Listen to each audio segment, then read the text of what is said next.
Have you ever walked into a restaurant, saw the giant multicultural spanning menu, and thought to yourself, They got pizza, gelato, tikka masala, a raw bar.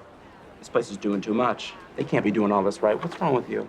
I get this feeling every time I walk into the Cheesecake Factory.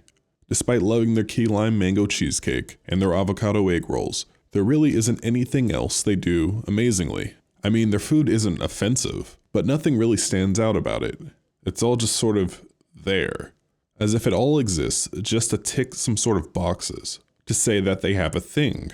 If they would just cut down on their menu by about 50%, leave the cheesecake, and specialize in a few dishes, they could become a much better chain. A chain that people might actually champion, rather than all of us just giving sort of a collective meh, or saying, well, it's good enough. But doing so, they would probably drop their profit margins. This is because, in a way, the Cheesecake Factory's mediocrity, combined with their large menu, it's sort of a major selling point.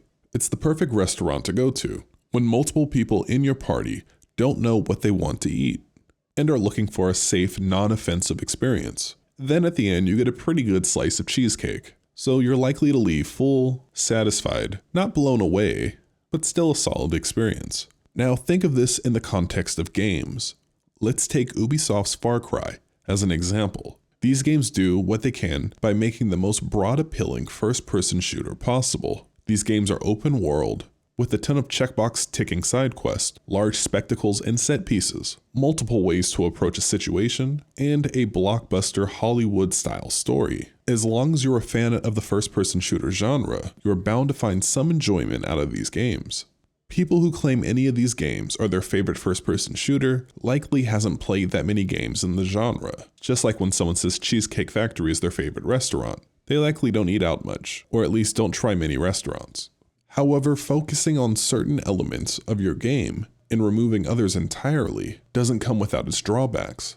First of all, removing elements, just like removing items from the Cheesecake Factory menu, will result in losing some customers. Some gamers find appeal in open world elements, others love RPG elements, and some are really there for the large set pieces. Losing all three elements from your game and focusing more on movement and shooting would cost you a non-negligible amount of gamers. Yes, tight controls and great gameplay could bring a bunch of new gamers in, but it's unlikely that it would make up for the ones that you lost. Meaning then your game will now need a smaller budget, which means a smaller scope and less profits overall. This is the downside of focusing on doing a few things amazingly well rather than spreading yourself thin and doing a bunch of things at a serviceable level. You're going to get fewer eyes. This is the reason why so many games that existed in the 6th generation sort of just disappeared as the cost of producing a game has increased. This is also why most AAA games seem to have increased the size of their metaphorical menu, adding various elements from other genres, mashing them together, resulting in a lot of games more or less feeling the same. So, more money, bigger audience. You have to be asking, what are the downsides of creating a serviceable product that tries to scratch the itches of as many people as possible? Well, first, the budget has to be bigger. Not bigger because the budget will create a better game, but bigger because you need a big enough budget to complete all the pieces that you're bringing into this game. Then you'll also need more managers, because you'll have to find some people that can bring all these pieces together. Managers are many things, but the most important thing that they are, relevant to this topic, is expensive. As the budget for baseline game development grows, the need to expand to this generalist approach does as well. Just as when the rent increases for your local boba shop, they expand to sell baked goods, sandwiches, cooked kitchen food, and increase the price of their drinks. And in a lot of cases, the quality of those drinks do go down. Not always, but it does happen. Some teams can handle this need to expand in scope and adding new layers and elements to their game, but sometimes they can't. And in other situations, the elements that they're trying to blend together don't even work well. Though when done right, the games can be true masterpieces that make billions. Just look at the GTA series. So, what are the positives of specializing in creating smaller scoped projects? Well, first, you usually get a very dedicated audience. You can see this in the cozy game community, the boomer shooter community, and most of all, the shmup community. When someone in these communities make a game that really makes the genre or theme shine, the people will support you. We all know about those donut shops that make incredible donuts and consistently have a line. When you do something well, people will show up.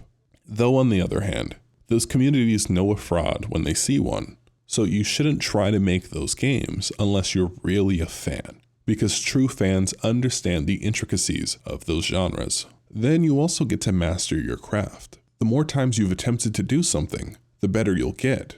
You will begin to see the design of your game and games like it in different and new ways.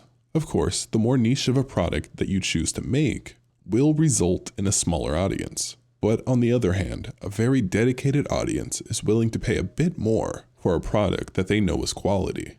If this wasn't true, I wouldn't drive almost 30 minutes to pay $8 for my favorite slice of cake. As indie developers, we're in a very special place that the AAA side of the industry cannot match. Because of their base overhead, we can still specialize, and we can make smaller but niche titles with a dedicated audience. We can take the risk, build the audience, and directly interact with our communities.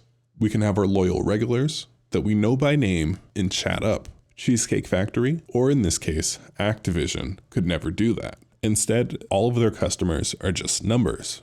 It's not bad or good, but the more generalist you are, the further you are away from your audience. That's it for today, everyone. Thanks for watching, and thanks for your time.